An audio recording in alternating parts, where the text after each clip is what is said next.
Halo semua, kali ini kita akan membahas buku ESPS IPAS volume 2 Kurikulum Merdeka untuk kelas 5. Yang akan kita bahas adalah bab 6 Ayo Belati yang ada di halaman 27 dan halaman 28.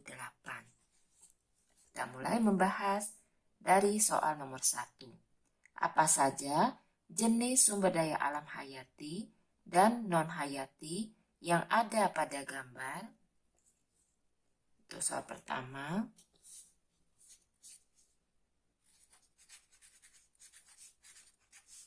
sumber daya alam hayati, pohon, rumput, dan bunga. Kemudian sumber daya alam non-hayati,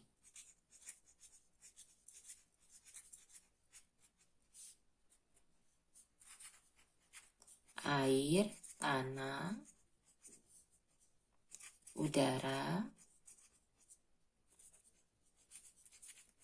sinar matahari,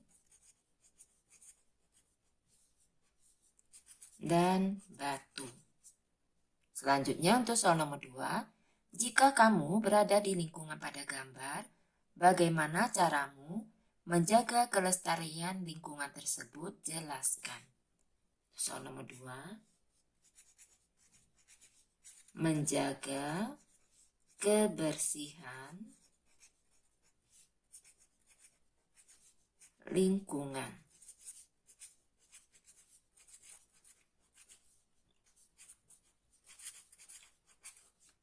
Tidak menebang pohon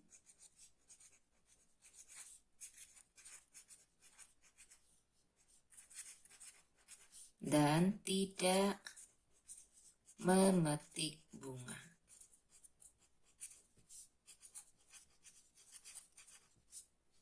Selanjutnya untuk soal nomor 3, Pak Aji merupakan seorang penambang emas. Pekerjaan Pak Aji adalah mengambil dan mengolah emas menjadi sebuah barang yang siap digunakan sebagai bahan baku pembuat perhiasan. 3A, berdasarkan jenisnya, apa sumber daya alam yang dimanfaatkan oleh Pak Aji? Itu soal nomor 3.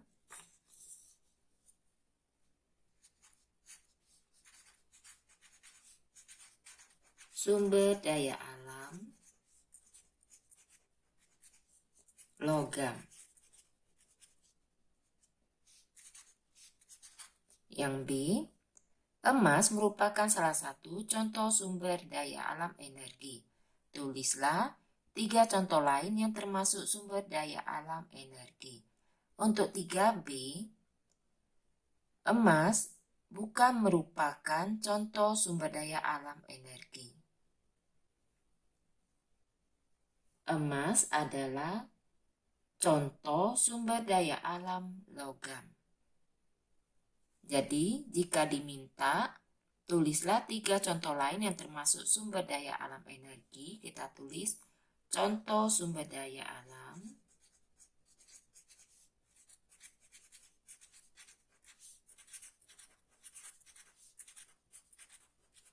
energi. Contohnya minyak bumi,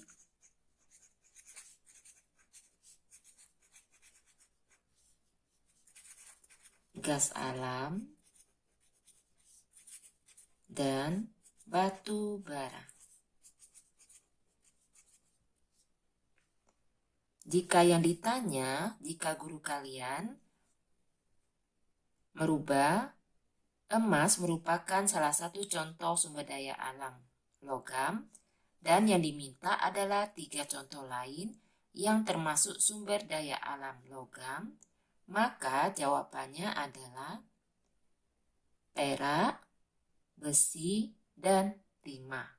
Jika tetap memakai soal ini, yaitu contoh dari sumber daya alam energi, maka jawabannya minyak bumi, gas alam, dan batu bara. Selanjutnya untuk yang C. Menurutmu barang apa saja yang dapat dihasilkan dari pemanfaatan emas? Untuk yang C. Perhiasan,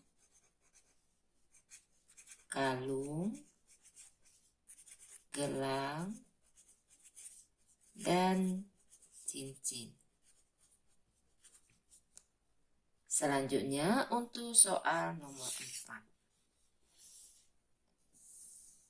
Bacalah teks berikut dengan saksama. Judulnya Akibat Penggunaan Bom Ikan. Untuk 4A, mengapa penggunaan bom ikan dilarang? Karena dapat mengakibatkan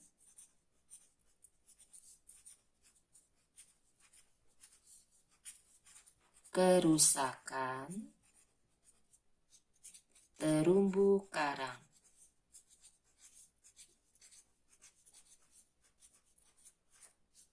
dan menyebabkan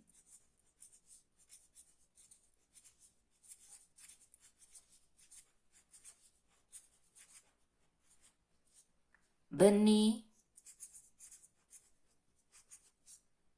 biota laut mati.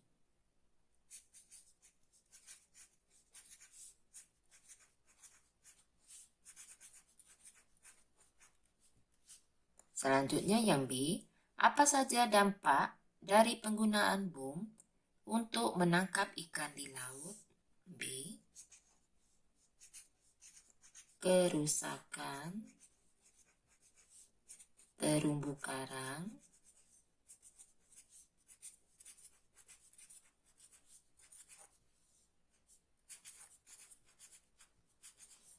benih biota laut mati.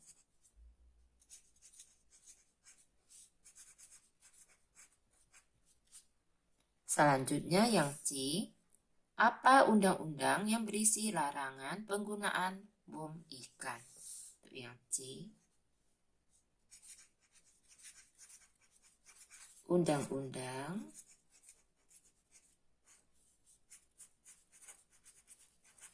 Nomor 31 Tahun 2004 tentang perikanan. Selanjutnya untuk yang D. Masyarakat dan pemerintah sebaiknya bekerja sama untuk menjaga kelestarian laut Indonesia. Tulislah 3 upaya menjaga kelestarian laut yang dapat kamu lakukan. Yang D. Pertama,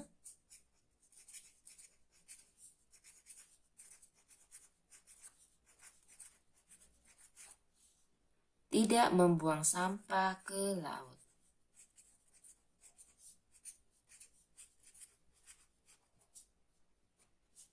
Yang kedua, tidak merusak terumbu karang.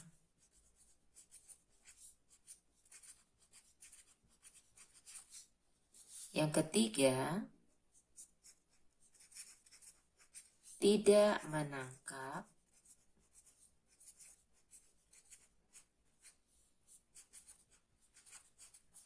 biota laut yang dilindungi.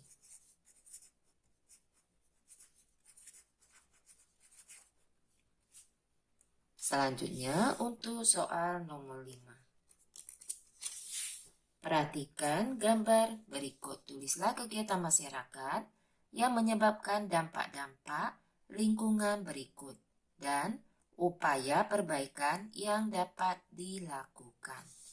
Untuk 5A,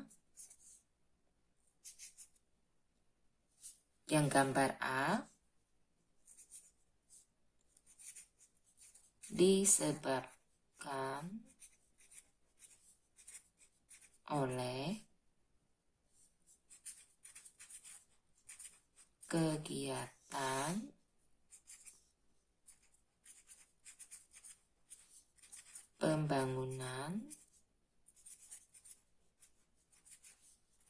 yang dilakukan dengan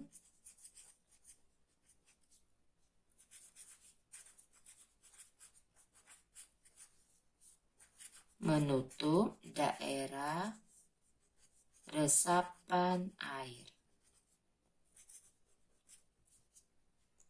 Selanjutnya, yang B, perbaikan yang dapat dilakukan.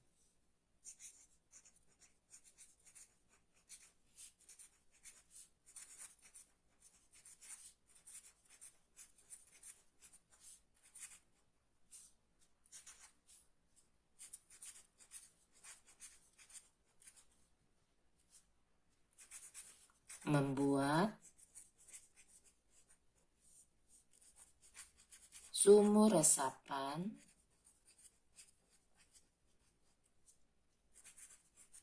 atau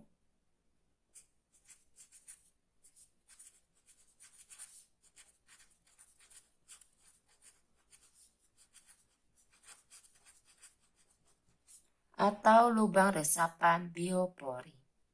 Selanjutnya untuk gambar B, disebabkan oleh gambar B yang A disebabkan oleh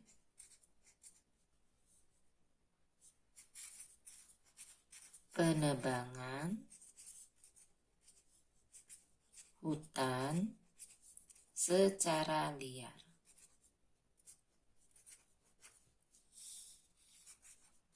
Yang B, perbaikan yang dapat dilakukan.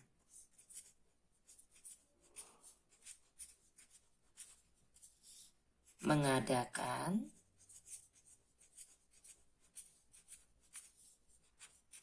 reboisasi atau penanaman hutan kembali.